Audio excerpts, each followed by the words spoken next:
ದೇವರಿಗೆ ಸ್ತೋತ್ರವಾಗಿರಲಿ.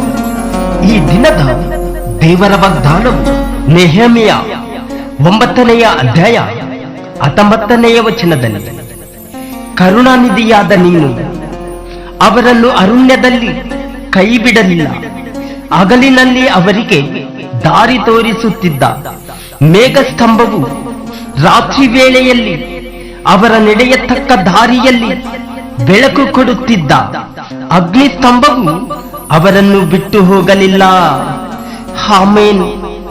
ಹೌದು ಪ್ರಿಯ ದೇವ ಜನರೇ, ಈ ದಿನ ನೀವು ತಿಳ್ಕೊಳ್ಳಿರಿ, ದೇವರು ಇಸ್ರಾಯೇಲರನ್ನು 40 ವರ್ಷ ಅರಣ್ಯದಲ್ಲಿ ಮೋಶೆಯನ್ನು ನಾಯಕನನ್ನಾಗಿ ಮಾಡಿ ಹಗಲಿರುಳು ಅವರನ್ನು ನಡೆಸಿದನು.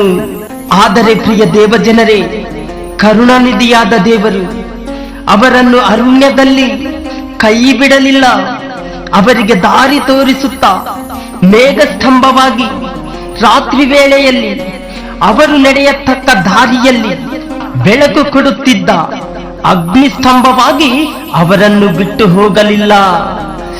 ಆಮೆನ್. ಹೌದು ಪ್ರಿಯ ಸಹೋದರನೇ, ಈ ದಿನ ನೀನು ಇದನ್ನು ನಂಬುವುದಾದರೆ ಆತನು ನಿನ್ನನ್ನು ನಡೆಸುವವನಾಗಿದ್ದಾನೆ.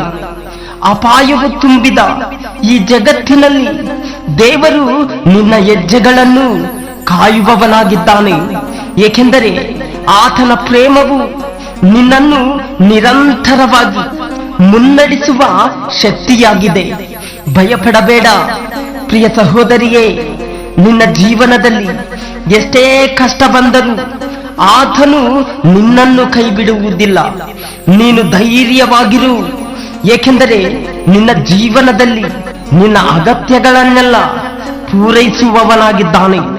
ಆತನ ಮೇಲೆ ಭರವಸೆಯನ್ನಿಟ್ಟು ಆತನು ಮಾಡುವ ಅದ್ಭುತ ಕಾರ್ಯಗಳಿಗಾಗಿ ದಾರಿ ಕಾದಿರು. ಆಮೆನ್. ಪ್ರಿಯ ದೇವಜನರೇ, ಈ ದಿನ ನಿಮಗೆ ಬಂದಿರುವ ಕಷ್ಟ, ಚಿಂತೆ, ಬಾಧೆ, ರೋಗ, ಸಾಲಗಳಿಗೆ ಹೆದರಬೇಡಿರಿ. ಏಕೆಂದರೆ ಆ ದಿನ ಐಗುಪ್ತ ದೇಶದಲ್ಲಿ ಬಂಧನವಾಗಿದ್ದ ಇಸ್ರಾಯೇಲರನ್ನು ಫರೋನನ ಕೈಯಿಂದ ಬಿಡಿಸಿ ಅವರನ್ನು ಅರಣ್ಯದಲ್ಲಿ ನಡೆಸುತ್ತಾ ಯಾರಿಗೆ ಗೊತ್ತಿಲ್ಲದ ಮನ್ನವನ್ನು ಕೊಟ್ಟು ಅವರಿಗೆ ದಾರಿ ತೋರಿಸುತ್ತಾ ಹಗಲಿನಲ್ಲಿ ಮೇಘಸ್ತಂಭವಾಗಿ ರಾತ್ರಿ ವೇಳೆಯಲ್ಲಿ ಅವರಿಗೆ ಅಗ್ನಿಸ್ತಂಭವಾಗಿದ್ದಾನೆ.